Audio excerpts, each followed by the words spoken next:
আসসালামু আলাইকুম এভরিওয়ান। নতুন আরও কিছু টিপস নিয়ে চলে এলাম আপনাদের মাঝে। তো আজকে ফার্স্টে দেখাবো এই ট্রেটা আমি কিনেছিলাম 50 টাকা দিয়ে। এটা কিন্তু কাগজটা দেখেই বুঝতে পারছেন এটা কিন্তু একদম নতুন আছে। তো এটা যে কোনো কারণবশত আমার হাত থেকে পড়ে দুই সাইড দিয়ে কিন্তু ভেঙে গিয়েছে। তো এটা আমি আসলে কিভাবে ফেলে না দিয়ে কাজে লাগাবো সেটাই আজকে আপনাদের সাথে শেয়ার করছি। আর আমার ভিডিওটি একটি লাইক দিয়ে শুরু করার অনুরোধ রইল। তো এটা কিন্তু চাইলে ফেলে দিতে পারতাম, কিন্তু যেহেতু আমি টাকা দিয়ে কিনে এনেছি তো সেটাকে কাজে লাগানোর চেষ্টা করলাম। দেখতে পাচ্ছেন আমি এখানে তেলের ঝাড়টা নিয়েছি। তো এই তেলের ঝাড়টা রান্না করার পর আমরা যখন আমরা যেভাবে রাখি, হ্যাঁ, একটা জায়গায় তো রাখি যে এখানে তেলের বোতলটা সবসময় থাকে, তো ওইখানটা দেখবেন যে একদম তেল চিটচিটে হয়ে যায়, পুরো সাইড একদম তেলের অবস্থা খারাপ হয়ে যায়।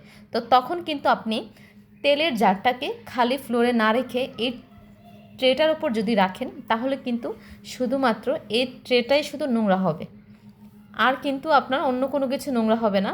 যতটুকু এক্সট্রা তেলটা ঝরে সেটা কিন্তু এটার মধ্যে লেগে যাবে। তাতে করে কিন্তু আপনার জায়গাটাও নোংরা হচ্ছে না, আর দেখতেও কিন্তু দারুণ লাগছে।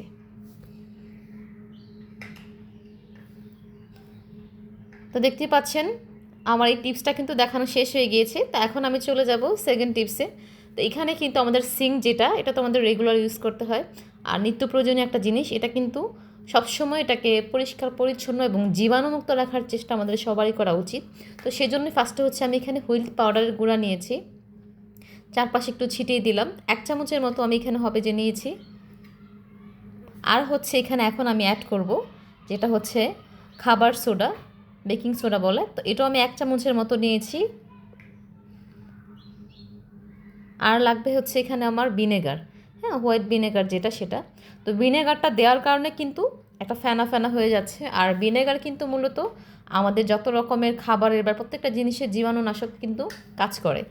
এখন আমি তিনটাকে ভালোভাবে মিশিয়ে এই মাজনিটার সাহায্যে খুব ভালো করে চারপাশটাকে মেজে নিব। এটা কিন্তু অনেকে অনেকভাবে পরিষ্কার করে, বাট এটাকে অবশ্যই একটি স্বাস্থ্যকর উপায় পরিষ্কার করতে হবে। এখানে কিন্তু আমরা আমাদের প্রতিদিনের প্লেটগুলো তো অবশ্যই এখানে ওয়াশ করতে হয়। তাছাড়া অনেক সময় দেখা গেছে আমরা বাজার থেকে যদি ফল ফ্রুটগুলো কিনে আনি ওগুলো কিন্তু এখানে সিঙ্কের মধ্যে ভিজিয়ে রাখি। তো সেজন্যই আমাদের সবারই উচিত 4-5 দিন পর পর এই সিঙ্কটাকে খুব ভালোভাবে জীবাণুনাশক দিয়ে ক্লিন করার। তো দেখতেই পাচ্ছেন আমার সিঙ্কটাকে কিন্তু আমি খুব সুন্দরভাবে মেজে নিয়েছি। এখন আমি পানি দিয়ে খুব ভালোভাবে এটাকে ওয়াশ করে নিচ্ছি। তার ফলে আপনার সিঙ্কটা যেমন দেখতে চকচক করবে, এটাকে জীবাণুমুক্তও করবে। তো দেখতেই কিন্তু পাচ্ছেন মাশাল্লাহ আমার সিঙ্কটা কিন্তু একদম চকচকে হয়ে গিয়েছে। আর রেগুলার ইউজের যেহেতু এই জিনিসটা আমাদের, সেটাকে অবশ্যই আমাদের খুব ভালোভাবে ডিপ ক্লিন করা উচিত। তো দেখে নিশ্চয়ই বুঝতে পারছেন সিঙ্কটা কতটা পরিষ্কার হয়েছে।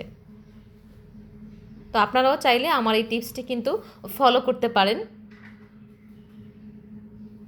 এখন আমি থার্ড টিপসে চলে যাচ্ছি। এই দাওটা আমার মিনিমাম অনেক বছর হবে, অনেক বছর। তো এই পুরানো দাওটা কিন্তু কিভাবে আমি নতুন চকচকে করব সেটাই আজকে আপনাদের সাথে শেয়ার করব। 8-10 বছর তো হবেই। তো সবার দায়ের কালার কিন্তু এরকমটাই হয়ে যায়, একটা সময় ইউজ করতে করতে এরকম হয়ে যায়। তো সেটাই কিভাবে ক্লিন করবেন, একদম চকচকে করবেন, সেই টিপসটাই আজকে আপনাদের সাথে শেয়ার করছি। তো সেই জন্যই ফার্স্টে এখানে আমি নিয়ে নিচ্ছি 1 চামচের মতো হুইল পাউডারের গুঁড়া,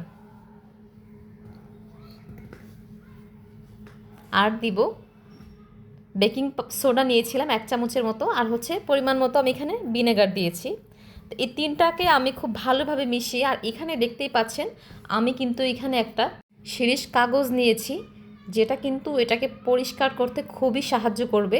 তবে কিন্তু আপনাকে এখানে 3টা ইনগ্রেডিয়েন্টসই ইউজ করতে হবে, তা না হলে শুধু কাগজটা দিয়ে যদি আপনি ঘষেন কখনোই কিন্তু আপনার দাওটা একদমই নতুন মতো পরিষ্কার হবে না। তো দেখতেই পাচ্ছেন আমি কিন্তু দাওয়ার এই পিঠ উপিঠ খুব ভালো করে ঘষিয়ে নিচ্ছি। আর এত সব কিছুর সাথে আপনার হাতটাকেও কিন্তু একটু ভালো করে ঘষতে হবে, একটু শক্তি দিয়ে ঘষার চেষ্টা করবেন, তাহলে দেখবেন যে আপনার দাওটি অত্যন্ত চমৎকার হয়ে গিয়েছে।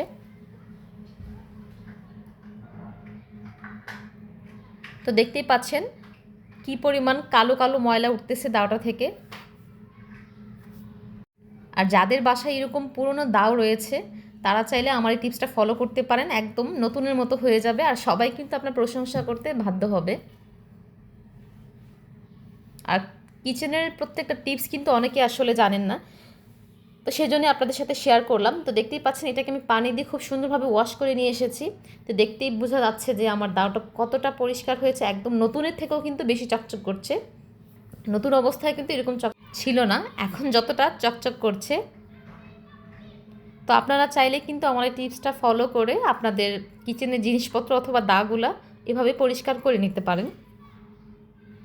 তো কেমন লেগেছে অবশ্যই কমেন্টস করে জানাবেন। তারপর হচ্ছে আমি চতুর্থ টিপসে চলে যাচ্ছি। তো এখানে হচ্ছে এটা আমার, এখানে আমি জিরা রাখি বক্সটার মধ্যে। তো দেখা গেছে অনেক সময় আমাদের এই মশলাগুলো পুরোটাকে খুলে তারপর বক্সটাকে আমি ওয়াশ করব, এরকম সময় থাকে না অথবা ইচ্ছে করে না, যখন খুব আলসে লাগে যে সব কিছু আসলে খুলে ক্লিন করতে ইচ্ছে করে না। তো ঠিক তখনই আপনারা চাইলে এই কাজটা করতে পারেন। এখানে হচ্ছে আমি যে মাজুনিটা ইউজ করি ওইটার মধ্যে একটু বিম লাগিয়ে নিয়েছি, আর হচ্ছে এখন এটার উপর দিয়ে আর খুব ভালোভাবে মেজে নিচ্ছি। আর এই বক্সের যে ক্যাপটা আছে ওটা খুব ভালো টাইট করে লাগিয়ে নেবেন, তাহলে কোনোভাবে ভিতরে পানি যাবে না, আর খুব সুন্দর এবং সহজভাবে এটাকে ক্লিন করে নিতে পারবেন। তো আপনারা দেখা গেছে মাঝে মধ্যে 3-4 দিন পর পর যদি এইভাবে শুকনা শুকনা ক্লিন করে ফেলেন, তাহলে কিন্তু আপনার সময়টাও বেশি লাগবে না, আর দেখতেও বোঝা যাবে না যে আপনার কিচেন জিনিসপত্রগুলো তেল চিটচিটে হয়ে আছে। আর আসলে এভাবে যদি ওয়াশ করেন তাহলে দেখা গেছে 3-4 দিন পর পর ওয়াশ করতে ইচ্ছে করে।